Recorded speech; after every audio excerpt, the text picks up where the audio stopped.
अगर आपको अस्थमा है तो आपने नोट किया होगा कि आपके अस्थमा के जितने भी लक्षण हैं वो रात के समय में ज़्यादा एग्रवेट हो जाते हैं। इस कंडीशन को हम बोलते हैं नॉक्टर्नल अस्थमा। स्टडीज़ बताते हैं कि 60% पेशेंट्स जो कि अस्थमा से सफ़र कर रहे हैं उनमें नॉक्टर्नल अस्थमा देखने को मिलता है।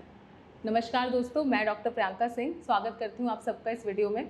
और आज हम बात करेंगे कि अस्थमा के लक्षण रात के समय में इतना ज़्यादा वर्स क्यों हो जाते हैं, रात के समय में बहुत ज़्यादा एग्रवेट क्यों हो जाते हैं। उससे पहले अगर हम थोड़ा सिम्टम्स की बात करें तो जो सिम्टम्स रात के समय में बढ़ जाते हैं उनमें सबसे पहला सिम्टम है चेस्ट में बहुत ज़्यादा टाइटनेस होना। मतलब पेशेंट को ऐसा महसूस होता है कि उनकी छाती में भारीपन है, या फिर उनको वीजिंग साउंड महसूस हो सकती है, उनको बहुत ज़्यादा खांसी आ सकता है लेटते ही, और ये खांसी के साथ में म्यूकस भी आ सकता है या फिर ये ड्राई कफ भी हो सकता है। नॉक्टर्नल अस्थमा के बारे में ये भी बताना चाहूँगी कि ये किसी भी एज ग्रुप में हो सकता है, छोटे बच्चों से लेके ये बुजुर्गों तक में देखने को मिलता है। 4 साल से लेके 10 साल की एज के जो बच्चे हैं वो भी इससे बहुत ज़्यादा सफ़र करते हैं और बहुत ज़्यादा उनको कहीं ना कहीं प्रॉब्लम जो है फेस करनी पड़ जाती हैं, क्योंकि एज में छोटे होने की वजह से थोड़ा सा भी सिम्टम अगर उनका बढ़ता है तो उसको ईजिली टैकल नहीं कर पाते।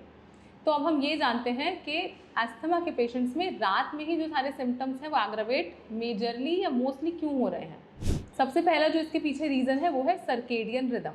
सर्केडियन रिदम का मतलब ये है कि हमारा बॉडी के अंदर एक इंटरनल क्लॉक चलता है। मतलब हमारा बॉडी अपने आप एक टाइम के अनुसार काम करता है कि हाँ अब हम मॉर्निंग हो गया है तो हमें मॉर्निंग में ये काम करना है, फिर इवनिंग है तो उसके अनुसार हमारा बॉडी के अंदर जो हॉर्मोन्स हैं और हमारे बॉडी के अंदर का जो फिजियोलॉजी है वो उसी अकॉर्डिंग काम करता है।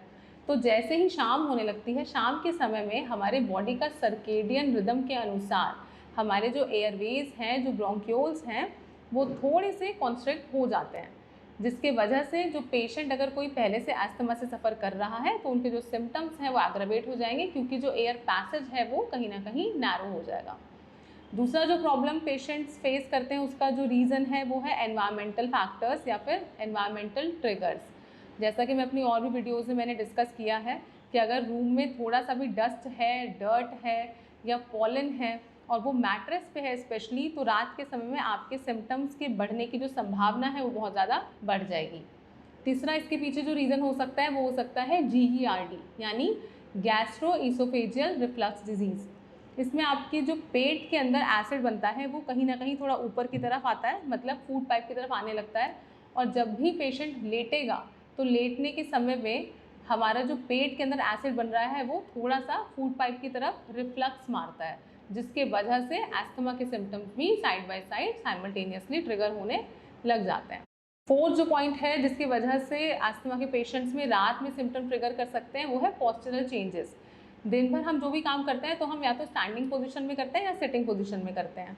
रात में हम लोग जब लेटते हैं तो उस समय जो म्यूकस है वो हमारे एयरवेज के अंदर एक्यूमुलेट हो जाता है, जिसकी वजह से जो पैसेज है वो छोटा हो जाएगा, और पैसेज जब छोटा होगा तो फ्री फ्लो ऑफ एयर जो है वो नहीं हो पाएगा और ऑक्सीजन इनहेल नहीं कर पाएंगे और CO2 हम इजीली एक्सहेल नहीं कर पाएंगे, जिसके वजह से भी पेशेंट के सिम्टम्स रात के समय बहुत ज़्यादा बढ़े हुए नज़र आ सकते हैं। अगला जो पॉइंट मैं डिस्कस करूंगी इसको बहुत सारे पेशेंट्स इग्नोर कर देते हैं, लेकिन ये बहुत ज़्यादा साइंटिफिकली प्रूवन पॉइंट है, वो है साइकोलॉजिकल रीज़न यानी कि स्ट्रेस। देखिए, हम दिन भर अपने जब भी रूटीन के काम में बिजी होते हैं तो हम बहुत ज़्यादा किसी भी चीज़ को लेके एनालिसिस नहीं करते, लेकिन रात के समय में हम जब अपने मी टाइम पे होते हैं या फिर जब हम सोने लगते हैं और हम अपना दिन भर का काम ख़त्म कर देते हैं तो उस समय हम अक्सर उन बातों को सोचते हैं जो कि हमें कहीं ना कहीं तनाव देती हैं, स्ट्रेस देती हैं।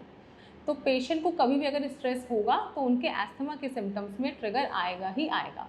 और ये बात स्टडीज़ ने भी प्रूव किया है कि हम कभी भी अगर स्ट्रेस लेते हैं तो हमारी जो एग्जिस्टिंग कंडीशन है, मेडिकल कंडीशन, वो कहीं ना कहीं एग्रवेट होती है। तो इस वजह से भी रात के समय पेशेंट्स जो है उनमें लक्षणों में बहुत ज़्यादा एग्रवेशन देखने को मिल सकती है। नेक्स्ट जो रीज़न हो सकता है वो है चेंज इन टेम्परेचर। आप सब लोग जानते हैं कि मॉर्निंग के समय जो टेम्परेचर है उससे कंपैरेटिवली रात के समय का जो टेम्परेचर है उसमें कहीं ना कहीं थोड़ा सा चेंज ज़रूर होता है। तो जो रात के समय जो टेम्परेचर होता है वो ठंडा होता है as compared to the day time. साथ ही साथ एक और रीज़न ये भी है कि रात के समय में अक्सर जो मैक्सिमम लोग हैं वो या तो AC अपने रूम में ऑन करके रखते हैं या फिर कूलर का इस्तेमाल करते हैं। तो अचानक से दिन भर थोड़े हॉट टेम्परेचर में रहने के बाद जब एकदम से कोल्ड टेम्परेचर में सोते हैं तो हमारा बॉडी जो है अस्थमा के पेशेंट्स का वो एक तरीके से रिएक्ट करता है और ये जो चेंज इन टेम्परेचर है वो ट्रिगर का काम करता है, जिसके वजह से पेशेंट के जो सिम्टम्स हैं वो एग्रावेट हो जाते हैं। लास्ट इसके पीछे जो रीज़न हो सकता है मैं डिस्कस करना चाहूँगी वो है पुअर इंडोर एयर क्वालिटी। रात के समय अक्सर मैक्सिमम लोग अपने घर के सारे दरवाजे बंद कर देते हैं, खिड़कियां बंद कर देते हैं, जिसके वजह से क्रॉस वेंटिलेशन नहीं हो पाता। और जब क्रॉस वेंटिलेशन नहीं होगा तो जो अंदर का इनसाइड पॉल्यूशन है, जो इनसाइड पॉल्यूटेंट है वो अंदर ही रह जाता है और सोते समय वो पेशेंट को ट्रिगर का काम करता है और उनके लक्षणों को एग्रावेट कर देता है। ये सारे जो रीजंस हैं इनकी वजह से हमें मेजरली देखने को मिलता है कि पेशेंट रात के समय ज़्यादा परेशान हो रहा है, दिन के समय उनके जो सिम्टम्स हैं वो कहीं ना कहीं फिर भी कंट्रोल्ड नज़र आते हैं। अब पॉइंट ये है कि इसको हम कंट्रोल कैसे करें। देखिए, अगर आपको अपना नॉक्टर्नल अस्थमा को मैनेज करना है तो उसके लिए आपको अपनी ओवरऑल डिजीज़ पे काम करना पड़ेगा और उसके लिए सबसे ज़्यादा ज़रूरी ये है कि आप एक सही ट्रीटमेंट का सिलेक्शन करें। तो अगर आप अस्थमा से सफ़र कर रहे हैं और आप अस्थमा के लिए कोई ऐसा इलाज ढूंढ रहे हैं जो कि आपको रिलीफ दे, तो आप हमारी टीम से भी संपर्क कर सकते हैं। हमारी टीम इसमें आपको पूरी तरीके से मदद करेगी, या फिर आप चाह के ओपीडी में हमसे मिल सकते हैं और अस्थमा का सही इलाज पा सकते हैं। मिलते हैं नेक्स्ट वीडियो में, तब तक के लिए नमस्कार।